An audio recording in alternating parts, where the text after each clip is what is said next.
What is your best insult without swearing? I'm lonely, not desperate. And I get lonely, but I ain't that lonely yet. My favorite in conjunction with this is, why are you playing so hard to get when you're already so hard to want? I used similar with my mates. One's gay and single and one had just split up with his ex. All sat round having a beer. My mate who had just broke up said to other friend, we could be together now. Just joking.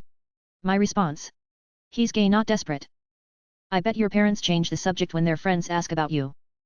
Lot of therapists getting phone calls right now after reading this. Yo, that one can definitely hurt the soul of some people. Skull skull skull skull skull skull. This is vile. Loudly crying face, loudly crying face. I envy the people who haven't met you. This is my go-to. I once asked a girl, where have you been all my life?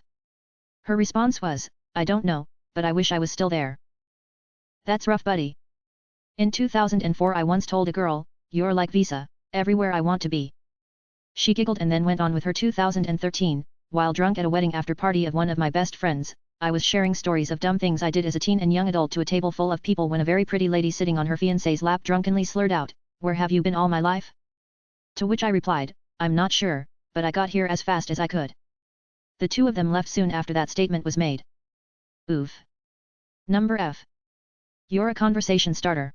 Not when you are around, but once you leave. Some cause happiness wherever they go, others whenever they go. Oscar Wilde. Good lord, that's brutal, lol. Nah, this one would break my heart. Face with tears of joy. OMG. This is a simple fight but a serious. Number OOF. If you were the light at the end of the tunnel, I'd turn back around. I am gonna be stealing that. Judge Judy has a similar one, if you were the trophy at the end of the race I'd walk backwards.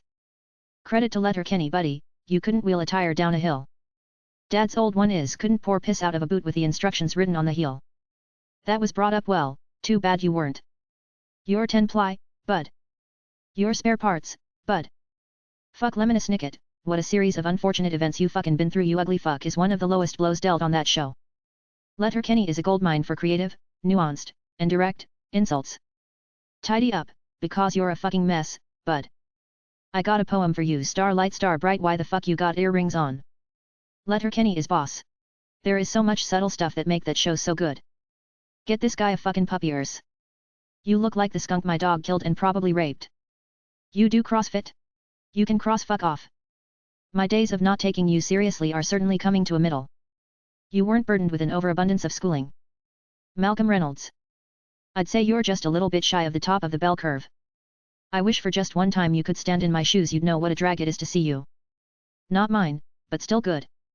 I wish for just one time you could stand in my shoes, you'd know what a drag it is to see you. Bob Dylan, positively 4th Street. Careful, Universal Music might sue you for using this one. I find the fact that you lived this long both surprising and disappointing. This one is really good, haven't heard it before. Calling them by a characteristic or article of clothing they are wearing. Whatever you say, haircut. Or sure thing, sunglasses. It will bother them long after the comment. This is genius. My manager did this for my first year.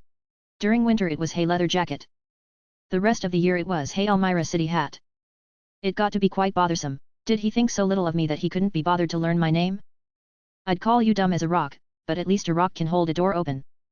Leave Dwayne out of this, please. Your grades say marry rich, but your face says study harder. Or honey, you're not pretty enough to be this dumb. If you're a spice, you'd be flour. Bob's Burgers FTW. If you were a book, you'd be 2 books. You have a great face for radio. And a voice for newspaper. Somewhere somehow you are robbing a village of an idiot. Had the person being spoken to been me, I'd have cracked up there and then. Are you the idiot of just the one village, or do you have capacity to multitask? I don't like you very much. I'm only nice to you because no one else likes you either. Edit, I feel the need to say that this comeback is not to be taken seriously. I've been using it for decades, but only to people I like. To use it on someone seriously would be cruel in most instances. There is a person I know who is genuinely like this for me, but I'm not going to leave or tell them, cause then they would be lonely. You are the reason why shampoo has instructions. Wow. I like it. This is head and shoulders above many on here. You have the personality of a slightly tilted picture frame. You have the personality of a disposable camera. You're the human version of an oatmeal cookie. Disappointing. What scares you as an adult that didn't bother you as a kid? Traveling in a car, especially if I'm not the one driving. 7-year-old me, Man, it's amazing how many adults are smart enough to run hundreds of cars around the city going super fast and not hit each other. Adult me, I never used to be like that until I passed my test. Now I feel myself putting my foot down on an imaginary brake when in the passenger seat. By far the most dangerous routine activity most of us take part in. Yup, as much as I like being able to enjoy the scenery on a drive, I sometimes get anxiety because I'm not the one in control of the vehicle. A tooth falling out. As a kid it was gross, funny, and painful all at once. As an adult, horrifying. My dentist said that a couple of my teeth are a little mobile. Then he said it is nothing to really worry about, as if hearing teeth and mobile in the same sentence is ever good. I have a dental prosthetic that's basically two false front teeth attached to a retainer. I've had it since I was 14 and got it through my parents' insurance. I'm 29 now and absolutely terrified of losing it, breaking it, because I could not afford to replace this thing. Underrated comment, scariest thing in this thread. I chipped a tooth like 2 years ago and I was sick to my stomach about it for an irrationally long time. This is one of my biggest fears. I have had nightmares where the main issue was my teeth rotting and falling out.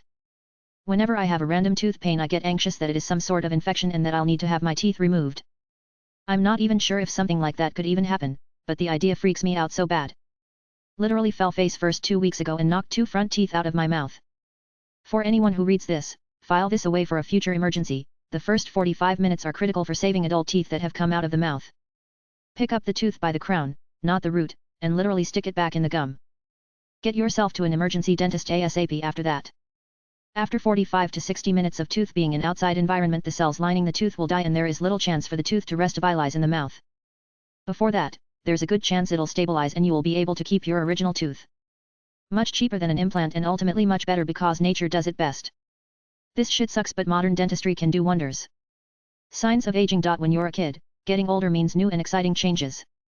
When you're in your 30s plus, it means far less fun things. I don't really sweat the cosmetic ones. I just try to think about the first lines to show up on my face were the ones you get from laughing. That feels right to me. The tendons in my legs not bouncing back from a walk or run, that I could do without. Suddenly almost every accident results in injury, and every injury hurts more and takes longer to heal. This is my battle right now. Early 30 here. All my friends have forehead wrinkle. Roller coasters. I used to ride them all summer long because I had a Six Flags summer pass. Jumping down from a height greater than a few feet. Needing help or advice. I'm a grown adult now, 34, and my mom and dad have since passed on. Head injuries. As a kid, I thought broken bones were the big thing to worry about, because I could visualize what that was. I had no sense for the severity of brain injuries. As an adult, protecting my noggin is my #1 injury concern, because the human machine don't work with a damaged processor. Everything that you are and respect is contained in this tiny dome. One false move and you can become a monster to your peers, or a burden to your loved ones. It is pretty scary to consider that. I slipped and fell while I was 37 weeks pregnant, landed on my back, but my head hit first and bounced off the concrete. It was almost a year before my concussion symptoms were all gone and I wasn't able to return to work before I had my daughter.